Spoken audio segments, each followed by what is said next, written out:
Assalamualaikum warahmatullahi wabarakatuh. Nama saya Andika Abrar Anditya, NIM 115-20361 dari Prodi Ilmu Komunikasi Universitas 17 Agustus Surabaya. Di sini saya akan menjelaskan tentang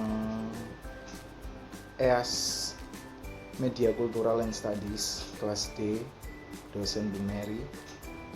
Di sini saya akan menjelaskan tentang hyperrealitas.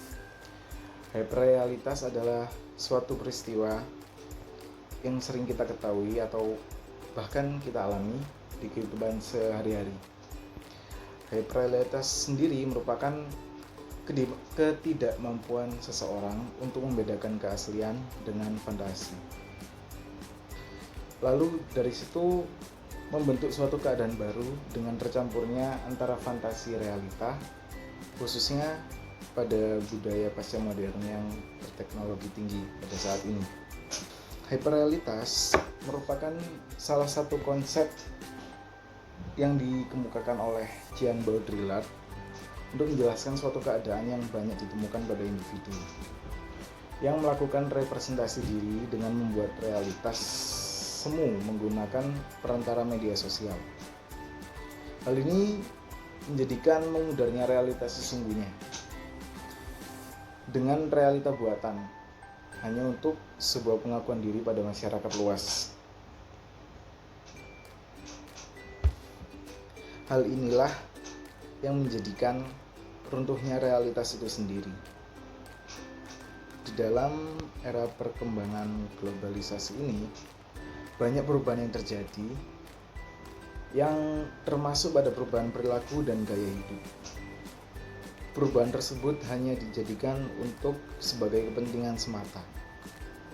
Si Jean Baudrillard ini merupakan salah satu pemikir kunci yang terkait dengan postmodernitas dengan gagasan-gagasan simulasi atau suatu efek di mana masyarakat semakin berkurang tingkat kesadaran mereka terhadap apa yang real karena imajinasi yang disajikan oleh media. Perkembangan dan transisi dalam bidang teknologi yang dialami oleh generasi milenial saat ini banyak mempengaruhi dalam pengambilan tindakan individu untuk lebih transparan dalam mengekspos kehidupan pribadinya di medsos. Karena banyak juga individu yang mementingkan citranya sendiri di media sosial agar terlihat lebih baik daripada yang lainnya.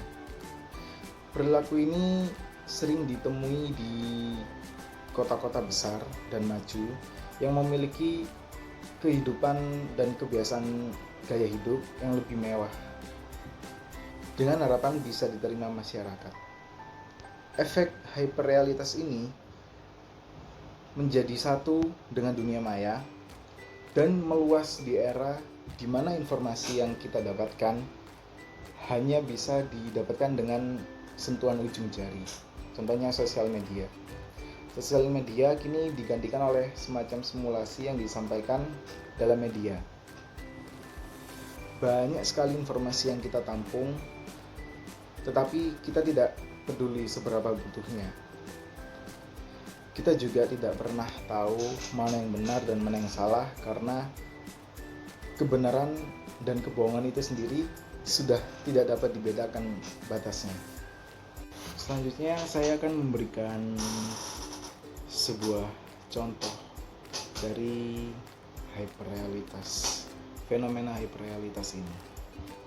Contoh pada hyperrealitas ini adalah kita sebagai individu merasa telah melakukan sesuatu, padahal kita tidak melakukan apa-apa, seolah-olah simpati dan empati kita peduli di media sosial hanya dengan membuat sebuah hashtag, dan itu membuat kita merasa menjadi respect terhadap mereka, padahal tidak ada gerakan yang asli yang kita lakukan, hanya memakai hashtag itu saja.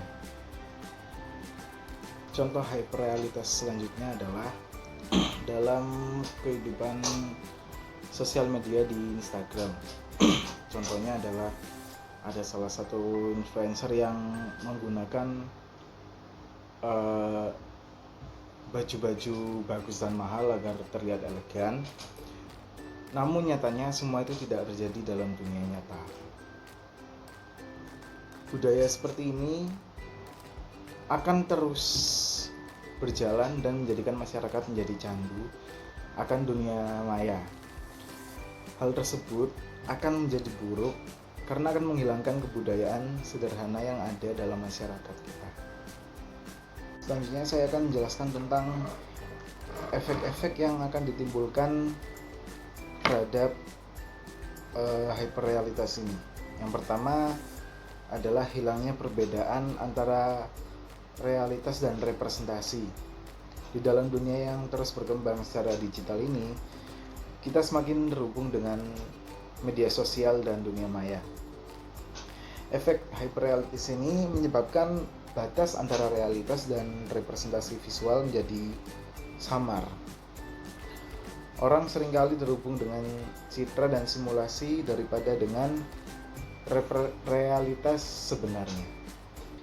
Yang kedua adalah meningkatnya ketidaknyamanan. Ketika seseorang terlalu terpaku pada representasi yang dihasilkan oleh sosial media atau teknologi, ia juga dapat merasa terasingkan dari realitas sebenarnya. Yang ketiga yaitu ketergantungan pada teknologi dan media. Efek dari hyperrealitas ini dapat memperkuat ketergantungan manusia pada teknologi. Seseorang mungkin akan selalu tergoda dan terhubung dengan dunia maya melalui perangkat digital seperti ponsel pintar atau telepon genggam, smartphone, dan menjadi terisolasi dari interaksi sosial yang sebenarnya. Yang keempat adalah pengaruh konsumsi dan materialisme. Di dalam era hyperrealitas ini, citra dan representasi menjadi sangat-sangat penting. Orang seringkali tergoda untuk membeli produk seperti tadi atau mengadopsi gaya hidup tertentu berdasarkan citra yang ditampilkan oleh media. Hal ini dapat memperkuat budaya konsumsi atau hedonisme dan materialisme, di mana kepuasan diperoleh melalui kepemilikan atau tampilan luar saja yang dihasilkan oleh representasi media. Yang kelima adalah ketidakmampuan membedakan fakta dan fiksi. Di dalam era hyperrealitas saat ini, informasi dan berita dapat dengan mudah disebarkan dan juga bisa dimanipulasi melalui media sosial dan platform digital. Seorang mungkin akan kesulitan membedakan antara fakta dan fiksi karena kedua hal tersebut seringkali digunakan dengan cara yang sama agar menarik dan meyakinkan. Kesimpulan tentang hyperrealitas adalah perkembangan teknologi dan media sosial ini telah mengubah cara kita dalam berinteraksi dengan dunia sekitar kita, dengan masyarakat juga. Batas antara realitas kita dan dunia maya semakin kabur, dan citra serta simulasi semakin mendominasi di dalam kehidupan kita. Hal ini juga mempengaruhi cara kita memandang realitas, mempengaruhi identitas dan hubungan sosial, serta memperkuat budaya konsumsi dan materialisme. Penting juga bagi kita untuk menjaga keseimbangan antara dunia nyata dan dunia maya, serta untuk mengembangkan kesadaran kritis terhadap media dan teknologi yang akan kita konsumsi selanjutnya. Dengan menyadari efek dari hyperrealitas ini, kita juga dapat lebih bijaksana dalam penggunaan teknologi dan menganalisis secara kritis informasi yang akan kita terima di selanjutnya juga. Sekian penjelasan saya tentang hyperrealitas. Terima kasih. Wassalamualaikum warahmatullahi wabarakatuh.